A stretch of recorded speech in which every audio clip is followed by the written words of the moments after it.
আসসালামু আলাইকুম বন্ধুরা, আশা করি আপনারা সকলেই ভালো আছেন।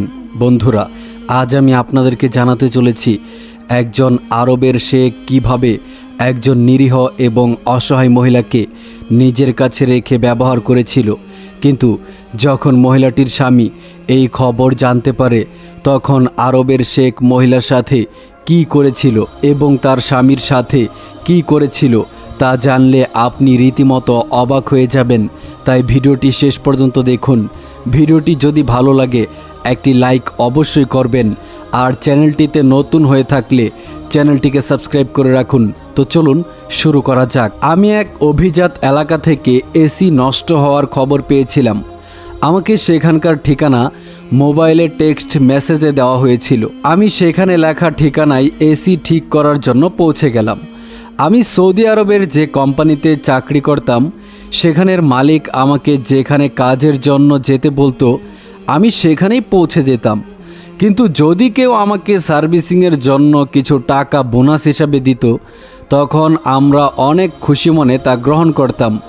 আমি দরজার সামনে গিয়ে বেল বাজানোর সাথে সাথে একটি বাচ্চা বের হয়ে আসলো।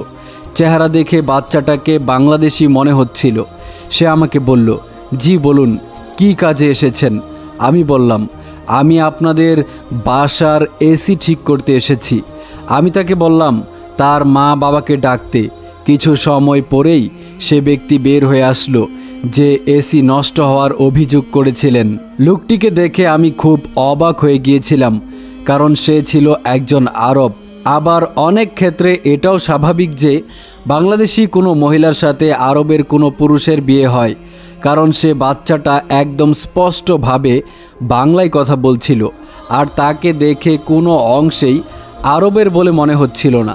আমি আমার প্রয়োজনীয় জিনিসপত্র নিয়ে তাদের ঘরে প্রবেশ করলাম। সে আমাকে বাসার ডাইনিং রুমে নিয়ে গেল। সে রুমে এসি ছিল। আমি এসির কাজ করতে শুরু করলাম। 1 ঘন্টা যাবৎ আমি এসি ঠিক করলাম। যখন আমি চলে যাব, তখন সে ব্যক্তি আমাকে বলল, 1 কাপ চা খেয়ে যাবেন। লোকটা খুবই ভালো চরিত্রের একজন মানুষ ছিলেন, আর খুবই নরম মনের অধিকারী ছিলেন। নয়তো আমাদের মতো কাজের লোকদেরকে চা খাওয়ার জন্য কে জিজ্ঞেস করে? আমি আমার পকেট থেকে রুমাল বের করে ঘাম মুছতে শুরু করলাম। তখনই তার স্ত্রী চা নিয়ে ভেতরের দিকে আসলো। আমি অবাক হয়ে গেলাম।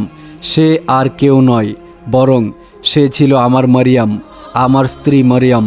এটা কি করে হতে পারে? আমার মাথা ঘুরতে শুরু করলো। মরিয়ম কিভাবে জীবিত থাকতে পারে? আমি সব কিছু ভুলে গিয়ে দৌড়ে মরিয়মের সামনে গিয়ে দাঁড়ালাম। আমি বিশ্বাসের দৃষ্টি দিয়ে তার দিকে তাকিয়ে তাকে বললাম, মরিয়ম, তুমি এখানে কি করে এলে? ঠিক তখনই সেই লোক আমার পেছনে এসে দাঁড়িয়ে বলল, এটা কোন ধরনের অভদ্রতা? আমার স্ত্রীর থেকে দূরে সরে দাঁড়াও। কিন্তু আমার দীর্ঘ বিশ্বাস ছিল সে ছিল মরিয়ম। মরিয়ম কি করে ওই লোকের স্ত্রী হতে পারে? কিন্তু ওই লোক মরিয়মকে জরিনা বলে ডাকছিল। সে বলল, জরিনা, তুমি ভেতরে যাও। আমি বললাম, সে আমার স্ত্রী। আপনি কিভাবে অন্য কারোর স্ত্রীকে বিয়ে করতে পারেন? আমার মুখে এই কথা শোনার সাথে সাথে ওই লোকটি আমার শার্টের কলার ধরে ফেলল আর চোখ রাঙিয়ে আমাকে বলল, খবরদার, আমার স্ত্রীকে নিয়ে কোনো বাজে কথা বলবে না। সে শুধু আমার স্ত্রী। মরিয়ম চিন্তিত হয়ে রুম থেকে বের হয়ে চলে গেল। আমি রাগান্বিত কণ্ঠে সৌদির ওই ব্যক্তিকে বললাম, তুমি আমার স্ত্রীকে কিডন্যাপ করেছ, আমি তোমাকে ছাড়ব না। ওই লোক আমাকে তার বাড়ি থেকে ধাক্কা দিয়ে বের করে দিল। আমার মাথা খুব ব্যথা করছিল, একই সাথে মাথা ঘুরছিল। সে ছিল আমার স্ত্রী, আমার মরিয়ম। এটা আমার চোখের ভুল কখনোই হতে পারে না। সে কিভাবে আমার স্ত্রী হওয়া সত্ত্বেও ওই লোককে বিয়ে করতে পারে? এটা কোনোভাবেই সম্ভব হতে পারে না। এসব ভাবতে ভাবতে আমি কোনো রকম রোড পর্যন্ত পৌঁছালাম। আমি একজন পুরুষ মানুষ হওয়া সত্ত্বেও কাঁদতে সেদিন বাধ্য হয়েছিলাম। 8 বছর আগে মরিয়ম আমার স্ত্রী হিসেবে আমার জীবনে এসেছিল। আমি কি করে তাকে ভুলে যেতে পারি? সে রাত ছিল আমার জীবনে সবচেয়ে সুন্দর রাত। মরিয়ম অসম্ভব সুন্দরীদের একজন ছিল। আমি একজন এসি মোটর মেকানিক। আমি খুবই গরিব ঘরের ছেলে। মরিয়মও দারিদ্র পরিবারের সন্তান ছিল। আমার যখন মরিয়মের সাথে বিয়ে ঠিক হয়েছিল তখন আমি তাকে দেখিও নি, শুধু একটু জানতে পেরেছিলাম মেয়েরা এতটাই গরিব যে মেয়ের বিয়ের সময় বাবা মেয়ের বিয়ের পোশাক ছাড়া বাড়তি কোনো কিছুই দিতে পারবে না। আমার বাবা মা এই বিয়েতে খুশি ছিল না, কারণ তারা কখনোই যৌতুক ছাড়া আমার বিয়ে দিতে চাননি। কিন্তু মেয়েটা এতটাই সুন্দরী ছিল যে আমি তাকে ফিরিয়ে দিতে পারিনি। আমার মা বাবা এটা ভেবে মেনে গিয়েছিল। যাই হোক, মেয়ে তো সুন্দর। আমি যখন বিয়ের প্রথম রাতে ঘুমটা উঠিয়ে মরিয়মকে দেখলাম, আমার জ্ঞান হারানোর উপক্রম হলো। কয়েক মুহূর্তের জন্য আমি চোখের পলক ফেলতে ভুলে গিয়েছিলাম। আমি আমার নিজের সৌভাগ্যকে বিশ্বাস করতে পারছিলাম না। নিজের স্ত্রীর প্রতি ভালোবাসা সবার মতো আমারও দিনে দিনে বাড়তে শুরু করলো। কিন্তু এই বিষয়টি হয়তো আমার মায়ের ভালো লাগতো না। যখন আমি কাজ থেকে বাড়িতে ফিরে আসতাম তখন আমার ইচ্ছে হতো বাকিটা সময় আমি আমার স্ত্রীর সাথে কাটাবো। কিন্তু আমার মা আমাকে অনেক রাত পর্যন্ত তার রুমে বসিয়ে রাখতেন। সে বলতো, তুমি বিয়ের পর আমাদের বড় বাড়িকে ভুলে গিয়েছ। আমি মাকে বোঝাতাম যে এরকম কিছুই না। আমার বাবা সব সময় অসুস্থ থাকতো, এজন্য রাতের বেলা আমি আমার বাবার পা টিপে দিয়ে ঘুমাতাম। কিন্তু আমি জানি না আমার মা কেন রাতভর আমাকে কথার জালে আটকে রাখতেন। যতক্ষণে আমি আমার ঘরে গিয়ে পৌঁছাতাম ততক্ষণে মরিয়ম রাগ করে ঘুমিয়ে পড়তো। সকালবেলা তাড়াতাড়ি আমাকে কাজের জন্য বের হয়ে যেতে হতো। যে কোম্পানিতে আমি কাজ করতাম সে কোম্পানির আমার কাজ অনেক পছন্দ হতে শুরু করলো। একদিন কোম্পানির মালিক আমাকে বলল, শোনো, আমার বড় ভাই সৌদি আরবে একই কাজ করে। তুমি যদি সেখানে গিয়ে তার কোম্পানিতে কাজ করো তাহলে তোমার রোজগার দ্বিগুণ হবে। আমিও রাজি হয়ে গেলাম। যখন আমি এই খবর আমার মা বাবাকে শোনালাম তখন আমার মা বাবা অনেক খুশি হয়ে গেলেন। কিন্তু মরিয়ম খুব উদাস হয়ে পড়ল। সে বলল, আমাকে তোমার সাথে নিয়ে যাও। আমি বললাম, আগে আমাকে সেখানে গিয়ে আমার চাকরিটা পাকাপোক্ত করতে দাও, তারপর আমি তোমাকে নিয়ে যাব।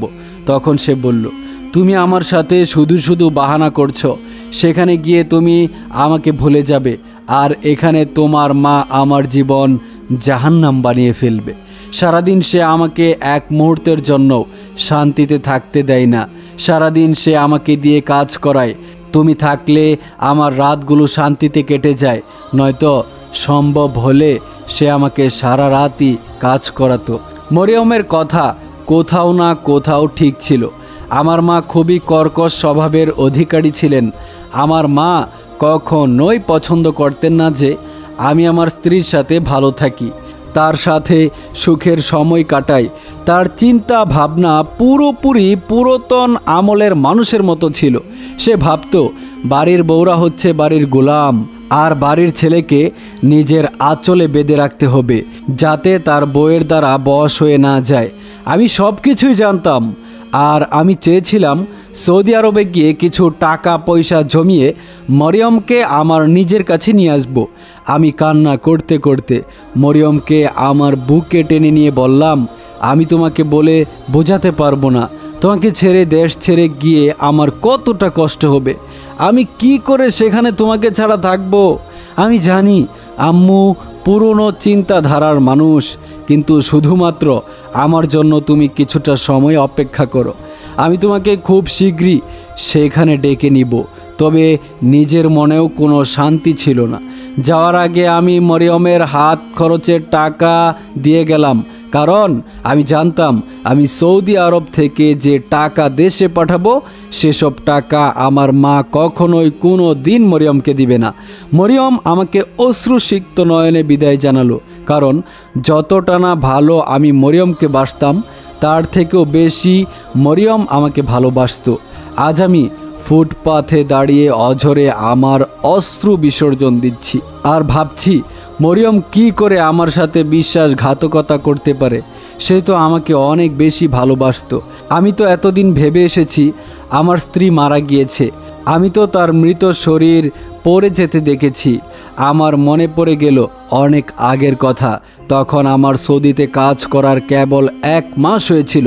একদিন মরিয়ম কাঁদতে কাঁদতে আমাকে কল দিয়ে বলল, তোমার মা আমার জীবন জাহান্নাম বানিয়ে দিয়েছে। এখন তো সে আমাকে পেট ভরে খাবারটাও খেতে দেয় না, আমাকে বাবার বাড়ি গিয়েও থাকতে দেয় না, মাঝ রাত পর্যন্ত আমাকে দিয়ে পা টিপায়। আমাকে তাড়াতাড়ি এখান থেকে নিয়ে যাও, নয়তো আমি বিষ খেয়ে মরে যাব। মরিয়মের মুখে এ কথা শুনে আমি অবাক হয়ে গিয়েছিলাম। আমি বললাম, তুমি এরকম কাজ বলেও করো না, আল্লাহর ওয়াস্তে এরকম কিছু করো না, আমার পরিস্থিতি বোঝার চেষ্টা করো। মরিয়ম, আমার কেবলমাত্র 1 মাস হয়েছে এখানে। এখনই যদি আমি আমার মালিকের কাছে ফরিয়াদ করি যে আমি আমার পরিবারের মানুষদেরকে এখানে নিয়ে আসতে চাই, তাহলে সে আমাকে কাজ থেকে বের করে দিবে। আর তুমি খুব ভালোভাবেই জানো আমি কত ধার দেনা করে এখানে এসেছি।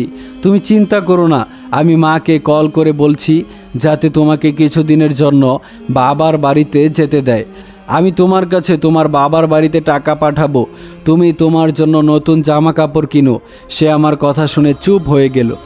মরিয়ম লুকিয়ে আমাকে কল দিয়েছিল, নয়তো আমার মা আমাকে মরিয়মের সাথে কথাটাও বলতে দিত না। ফোন সবসময় মার ঘরেই থাকতো।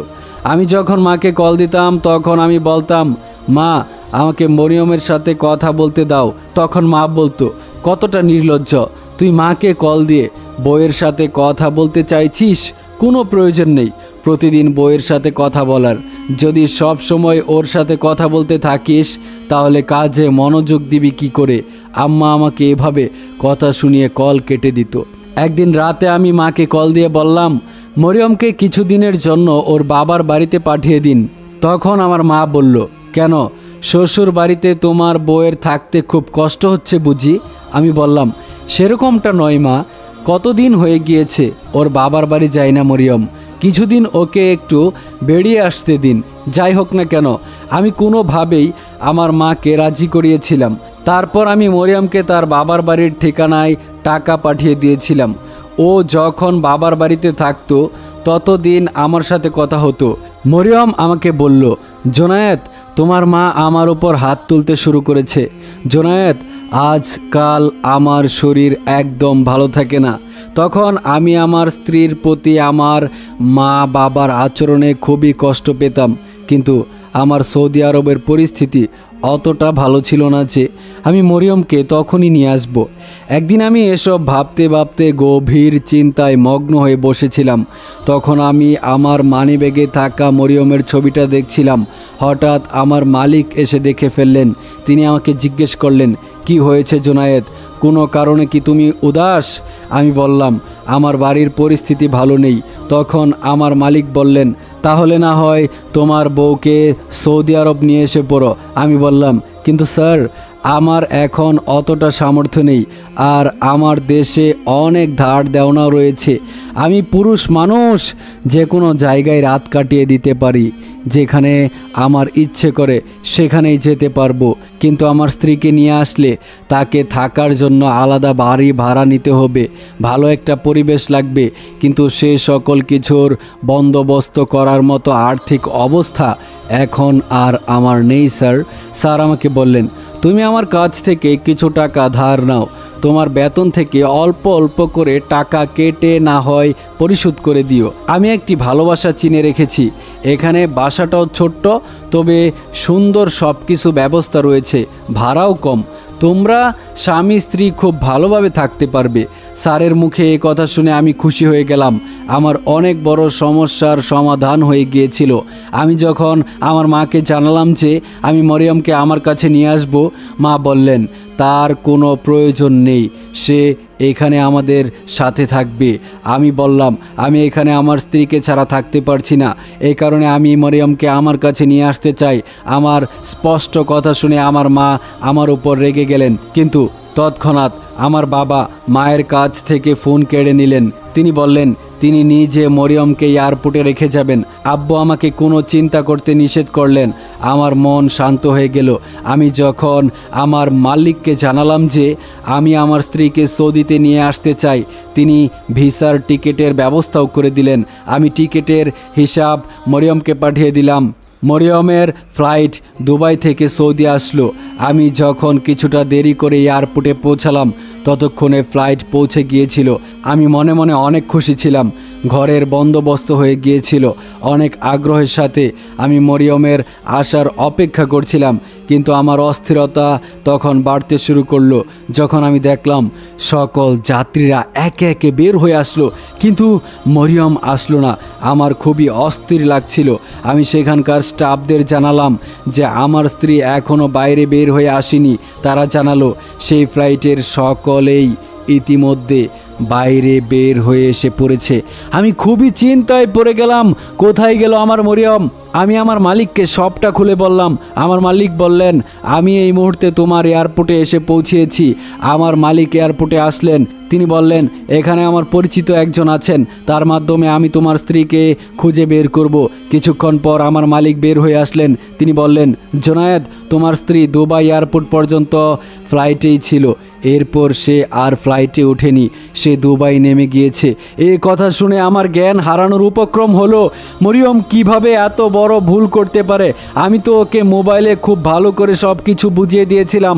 আমি ওকে খুব ভালো করে বুঝিয়েছিলাম যাতে অন্য কোথাও না নেমে যায়। যখন অন্যান্য যাত্রীরা সবাই নেমে যাবে তখনই যাতে সে নামে, কারণ ওই ফ্লাইটের শেষ গন্তব্য ছিল সৌদি। মরিয়ম কিভাবে এত বড় ভুল করতে পারে? যেন আমার মনে হচ্ছিল আমার হৃৎপিণ্ড শরীর ছেড়ে বের হয়ে যাবে। আমি সেখানে হাঁটু গেড়ে বসে কাঁদতে শুরু করলাম। এক অচেনা শহর, আর না জানি আমার মরিয়ম কোথায় গিয়েছে। আমি এখন কি করে তাকে খুঁজব? আমার মালিক খুবই ভালো একজন মানুষ ছিলেন। তিনি আমাকে তার সাথে করে দুবাই নিয়ে গেলেন। সেখানে গিয়ে তিনি সব ইনফরমেশন বের করলেন। সেখানে গিয়ে জানতে পারলাম মরিয়ম নামের কোনো এক যাত্রী দুবাই এয়ারপোর্টে নেমেছিল। যে ট্যাক্সিতে সে বসেছিল সেই ট্যাক্সি অ্যাক্সিডেন্ট ঘটেছে। আমাকে এক হাসপাতালে নিয়ে যাওয়া হলো। কাঁদতে কাঁদতে আমার অবস্থা খারাপ হয়ে গিয়েছিল। আমি বারবার শুধু একটা কথাই ভাবছিলাম, মরিয়ম কেন দুবাই নেমে গেল? আমি তো ওকে বারবার বলেছিলাম সৌদি নামতে। আমি যে মেয়েটিকে হাসপাতালের বেডে শুয়ে থাকতে দেখেছিলাম তার চেহারা খুব বাজেভাবে পুড়ে গিয়েছিল, হাত পা পুড়ে গিয়েছিল।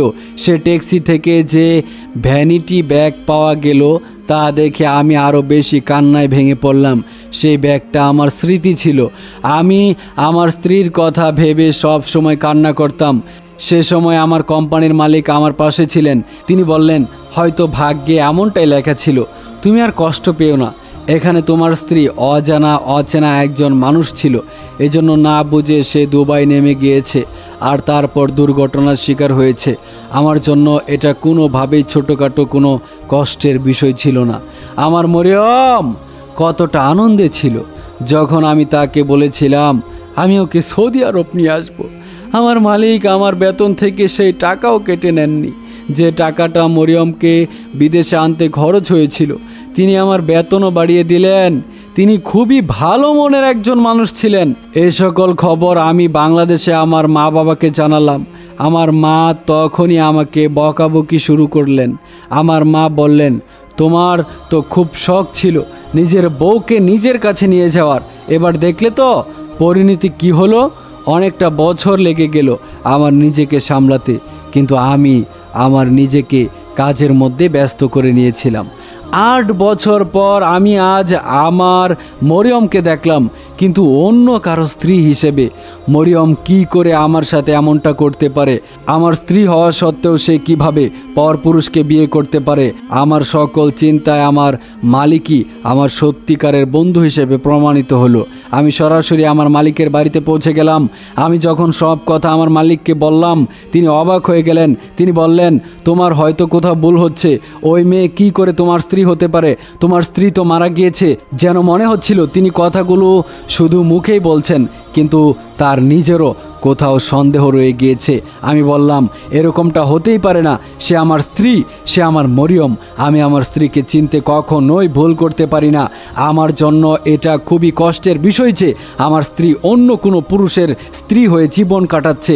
আমার মালিক আমাকে বলল, সে হয়তো অন্য কেউ হবে। তুমি তো নিজেই তোমার মৃত স্ত্রীকে শনাক্ত করেছিলে। আমি তখন বললাম, আমি যে মেয়েটাকে দেখেছিলাম সে মেয়ের চেহারা সম্পূর্ণ আগুনে পুড়ে গিয়েছিল। ছিল। আমি জানি না সেই মেয়েটি কে ছিল, কিন্তু আমি এটা জানি যে আমার স্ত্রী মরিয়ম সেই ব্যক্তির বাড়িতেই আছে। আমাকে শুধু একটু বলুন আপনি আমাকে সাহায্য করবেন কিনা। আমার কথা শুনে স্যার কিছুটা শান্ত হলো এবং আমাকে আশ্বাস দিল। তিনি বললেন, কিন্তু এটা কিভাবে করব? ওই ব্যক্তি কোনো প্রবাসীও নয়, সেখানকার স্থানীয় ব্যক্তি। এগুলো করতে গেলে আমার সমস্যা হয়ে যেতে পারে। তিনি খুবই ঘাবড়ে গিয়েছিলেন। আমি আমার স্যারের কথা শুনে নিরাশ হয়ে গিয়েছিলাম। কিন্তু আমি কি করে আমার নিজের স্ত্রীকে একজন পর পুরুষের সাথে সহ্য করব? আমার রাতে ঘুম যেন হারাম হয়ে গিয়েছিল। আমি পরের দিন সকালে সেই বাড়িতে পৌঁছে গেলাম। দরজা ওই লোকটি খুললেন। আমাকে দেখে তিনি রেগে গেলেন। আমি বললাম, দেখুন ভাই, আপনি আমার কথা একবার মনোযোগ দিয়ে শুনুন। আপনার স্ত্রী আগে আমার স্ত্রী ছিল। সে মরিয়ম আমার স্ত্রী। তার সাথে এখনও আমার ডিভোর্স হয়নি, তাই সে এখন আপনার বিবাহিত স্ত্রী হতেই পারে না। আর ইসলামী শরীয়ত অনুযায়ী কোনো মহিলা একটি বিবাহ বন্ধনে আবদ্ধ থাকা অবস্থায় অপর পুরুষকে বিয়ে করতে পারে না। এটা আমাদের শরীয়ত অনুযায়ী নাজায়েজ। সে যদি আপনাকে পরবর্তীতে বিয়ে করেও থাকে, তবুও যতদিন পর্যন্ত আমি তাকে ডিভোর্স না দিচ্ছি আপনাদের বিয়ে কোনোভাবেই সম্ভব না। যদি আপনি আমার কথা বিশ্বাস না করেন, তাহলে যে কোনো আলেমের কাছ থেকে আপনি তাদের বক্তব্য শুনতে পারেন। উনি বললেন, তুমি তোমার বক্তব্য তোমার কাছেই রাখো, আর কখনো যেন আমার বাড়ির আশেপাশেও তোমাকে না দেখি। আমি সেখান থেকে নিরাশ হয়ে ফিরে আসলাম। এবার আমার কাছে শুধুমাত্র একটাই উপায় অবশিষ্ট ছিল, তা হচ্ছে মরিয়মের সাথে সরাসরি কথা বলা। আমার বিশ্বাস ছিল সে এখনও আমাকে ভালোবাসে। সে হয়তো কোথাও হারিয়ে গিয়েছিল, আর আমার স্ত্রী হওয়া সত্ত্বেও কেন সে দ্বিতীয় বিয়ে করেছে সে তো সব কিছু জানে। তাহলে জেনে বুঝে কেন এমনটা করলো?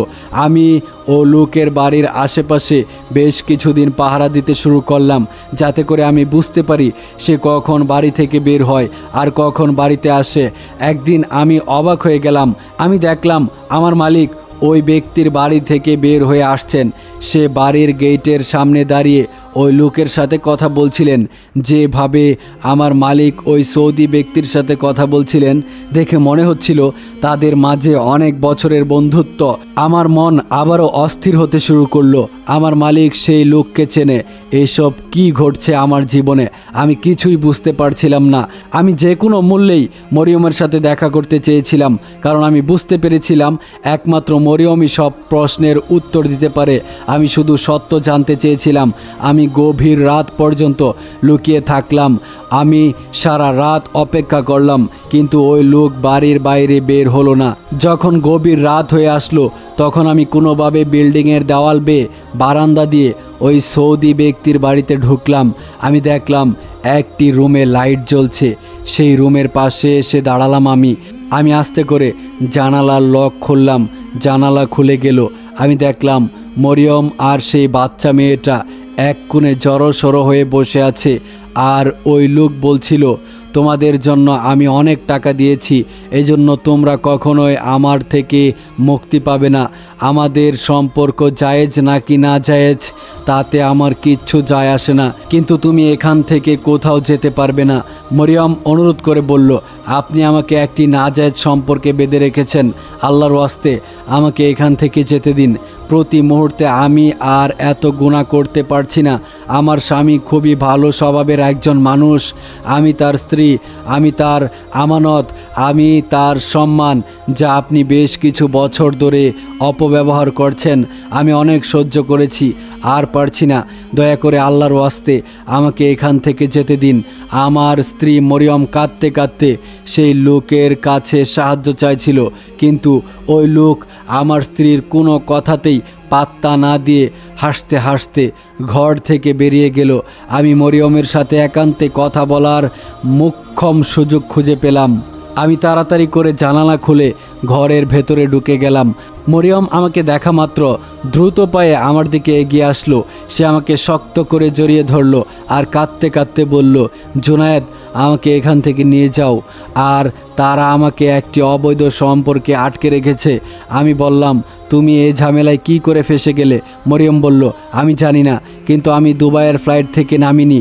আমার ফ্লাইট সৌদি এসেছিল, সৌদি এসেই থেমেছিল, আর আমি সৌদিতে নেমেছিলাম, কিন্তু আমার ফ্লাইটের সময় আলাদা ছিল। আমি জানতাম আপনি আমাকে নিতে আসবেন, এজন্য আমি এয়ারপোর্ট থেকে বের হয়ে আসলাম। আমি দেখলাম এক 50 বছর বয়সী লোক আমাকে ইশারা করে ডাকলো।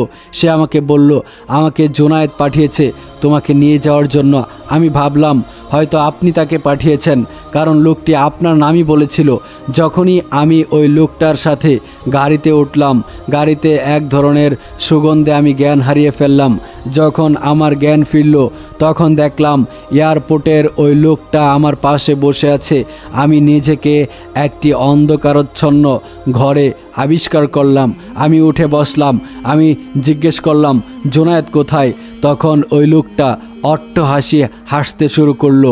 বলল, সে তো জানেই না তুমি সৌদি আছো।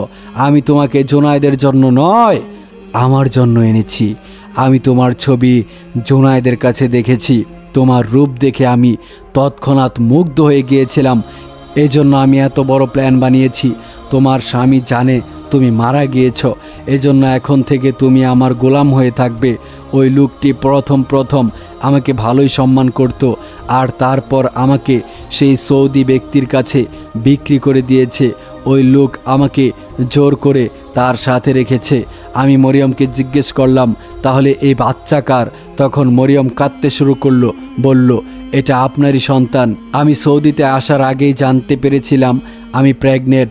আমি ভেবেছিলাম আপনাকে সৌদি এসে সুখবরটা জানাবো, কিন্তু এখানে এসে আমি নিজেই এত বড় বিপদে ফেসে গিয়েছি।